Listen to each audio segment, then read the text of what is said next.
Today we will read Unit 4 main part reading C. हम इस chapter में पढ़ेंगे मैन पार्ट के बारे में। आप लोग इस नाम को सुने होंगे कि जो मैन पार्ट है उसे अपने छत्तीसगढ़ का शिमला कहा जाता है। तो देखेंगे बुक और ध्यान देंगे। Famously known as the Shimla of Chhattisgarh, Main Part is a plateau located at the height of 1099 meters from the sea level. क्या बता रहे हैं यहाँ पे? यशस्वी तौर पर छत्तीसगढ़ का शिमला किसे कहा जाता है? मैन पार्ट को। एक पठार जो समुद्र सतह से कितनी ऊंचाई पर है? 1099 मीटर्स की ऊंचाई पर स्थित है और इसका जो क्षेत्रफल है वो कितना है?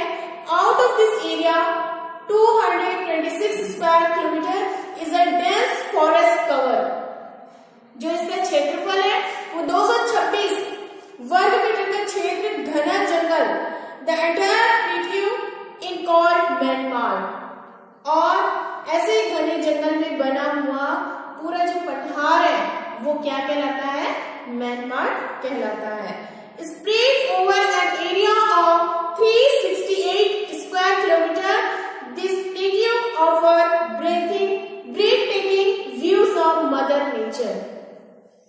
और क्या बता रहे हैं? जो 368 वर्ग मीटर के क्षेत्रफल में फैला हुआ जो पठार है, जो प्रकृति माँ का बहुत ही सुंदर और मनोरम दृश्य प्रदान करता है। ठीक है, मैन पार्ट जो है वो 368 स्क्वायर किलोमीटर बता रहा है। 30 वर्ग मीटर के क्षेत्रफल में जो फैला हुआ है, जो प्रकृति की माँ का बहुत ही सुंदर दृश्य, मनोरम दृश्य प्रदान करता है। Melodiously singing streams, gracefully flowing, tranquil rivers and dense forests brimming with rich flora and fauna enchant millions of travelers. और क्या बता रहा है? मधुर स्वर में, बहुत ही मीठी आवाज में गाते हुए झरने, आकर्षित करती हुई शांत बहती जो नदियां हैं वो, और घने जंगलों में भरे हुए जो वनस्पति है, जो हरे पेड़ पौधे हैं वो, और जो बहुत सारे लाखों की तादाद में जो यात्री आते हैं वो सारे दृश्य को देख के, जो वनस्पति है, जानवर है, नदियां हैं जो शांत जो बहती है, वो सारे दृश्य को देखने के लिए बहुत सारे लाखों की तादाद में यात्री आते हैं और जिसे देखकर मंत्रमुग्ध हो जाते हैं। Ayurvedic herbs, rare plants and vibrant varieties of avifauna invent and beautiful plateau. यहाँ क्या बता रहे हैं? और कि आयुर्वेदिक की जो जड़ी बूटियां हैं, हर्ब्स में जड़ी बूटियां हैं, जो बहुत ही दुर्लभ पौधे हैं और जीवन को चंकित कर देने वाले विभिन्न प्रकार के जानवर इस पठार की सुंदरता को और भी ज्यादा सुंदर बना देते हैं, सुंदरता से भर देते हैं।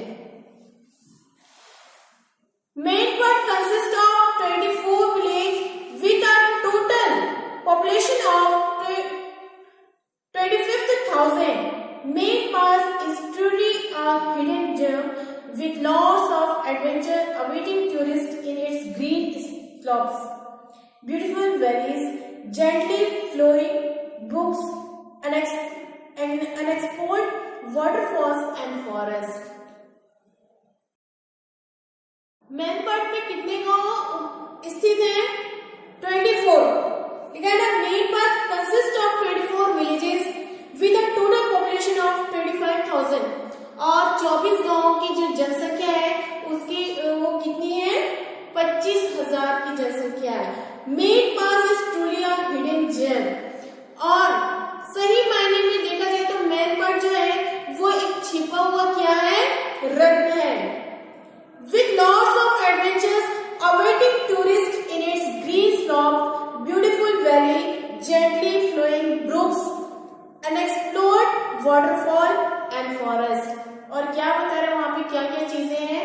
जिसमें सबसे अधिक संख्या में हरे ढलान है, जो पर्यटकों, जो टूरिस्ट आते हैं, है ना, उनको बहुत ही ज्यादा रोमांचित करते हैं। सुंदर घाटियां हैं बहुत ही, और वो जो शानदार बहती हुई जो छोटी छोटी घाटियां हैं और कुछ झरने हैं और जंगल में खोजे नहीं जा सकते। ऐसे हैं बहुत सारे जो दृश्य वहाँ पे जो बहुत ही मनोरम है, बहुत ही सुंदर है, वो आने वाले पर्यटक को बहुत ही ज्यादा रोमांचित कर देते हैं। हिस्टोरिक इंपॉर्टेंस, ऐतिहासिक दृष्टि से क्या बता रहे हैं यहाँ पे? After the India China war in 1962-1963, India और चीन का जो युद्ध हुआ था, उसके बाद कब की बात है? जो युद्ध हुआ था वो 1962 और 63 में भारत चीन के बीच में एक युद्ध हुआ था।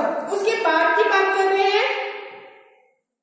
Tibetan refugees settled on the India and today the Tibetan population here is approximately 1800। क्या बता रहे हैं यहाँ पे? जो तिब्बती ने शरणार्थी, जो तिब्बती लोग शरणार्थी है, वो आज पठार पर स्थायी रूप से, पूर्ण रूप से बस गए हैं, वहीं पे रह गए हैं। और यहाँ तिब्बतों की संख्या कितनी है? लगभग 1800 है। Very rich in their roots, और क्या बता रहे हैं? मूलतः वे जितने भी तिब्बती लोग हैं वो क्या है? धनी लोग हैं, पैसे वाले हैं। Tibetans have maintained their vibrant culture and Buddhist flavor। और क्या बता रहे हैं उनके बारे में कि तिब्बती लोग अपनी संस्कृति को और बौद्ध खूबी को सजीव बनाए रखे हैं, बनाए हुए हैं। A very authentic and highly unique way of life, Buddhism offered the way to nirvana। और क्या बता रहे हैं कि एक बहुत ही प्रमाणिक और उच्च स्तर का जीवन जीने का जो तरीका है, बौद्ध धर्म का निर्माण का जो तरीका है, वो इसमें इन लोगों के द्वारा बताया है। Based in Sarguja, the people here offer a warm delight to the travelers। और क्या बता रहे हैं यहाँ पे कि जो मूल सरगुजा में है ना, वो लोग यहाँ का जो पर्यटकों का गर्मजोशी और बहुत ही ज्यादा प्रसन्नता से, बहुत ही ज्यादा खुशी से स्वागत करते हैं। Giving a glimpse of their Buddhist culture that transcends all religions। और क्या बता रहे हैं? आसानी से जो अपनी बौद्ध संस्कृति की झलक है वो प्रस्तुत करते हैं और अन्य धर्म, जितने भी जो धर्म है, वो सारे धर्मों से भी परे हैं। Buddha temple, this is the only temple dedicated to lord Buddha in Chhattisgarh. फिर क्या बता रहे हैं? छत्तीसगढ़ में सिर्फ एक मंदिर है जो भगवान बुद्ध को ही समर्पित है। And the most authentic Buddhist rituals are performed here every day. और यहाँ पे हर रोज बौद्ध धर्म के जो वास्तविक संस्कार हैं वो किए जाते हैं। The most famous Tibetan festival are celebrated in this temple। और जो तिब्बती लोग हैं, प्रमुख तिब्बती लोग का जो त्योहार है, वो जितने भी फेस्टिवल सेलिब्रेट करते हैं वो इसी मंदिर में सेलिब्रेट करते हैं। These include the day of Lord Buddha's first speech after enlightenment, the day Lord Buddha returned from heaven to meet his mother after attaining nirvana, New Year and Dalai Lama's birthday। और क्या बता रहे हैं उनके बारे में कि इसमें से भगवान बुद्ध के ज्ञान प्राप्ति के बाद का जो पहला उद्देश्य था, उन्होंने जो पहले धर्म उपदेश दिया था, पहला उद्बोधन, उस दिन जब भगवान बुद्ध निर्वाण प्राप्ति के बाद स्वर्ग से वापस अपनी माँ से मिलने आए हुए थे। New year and Dalai Lama's birthday, नया वर्ष और दलाई लामा का जन्म दिन जो था उसको कहाँ पे सेलिब्रेट किया जाता है? जो मंदिर बनाया गया है तिब्बतियों का, वहीं पे उनका जन्मदिन भी मनाया जाता है। आई होप कि आप लोग को यहाँ तक लेसन समझ में आएगा। आगे हम इस चैप्टर को कंटिन्यू करेंगे और पार्ट 2 या 3 में इस चैप्टर को हम कंप्लीट करेंगे।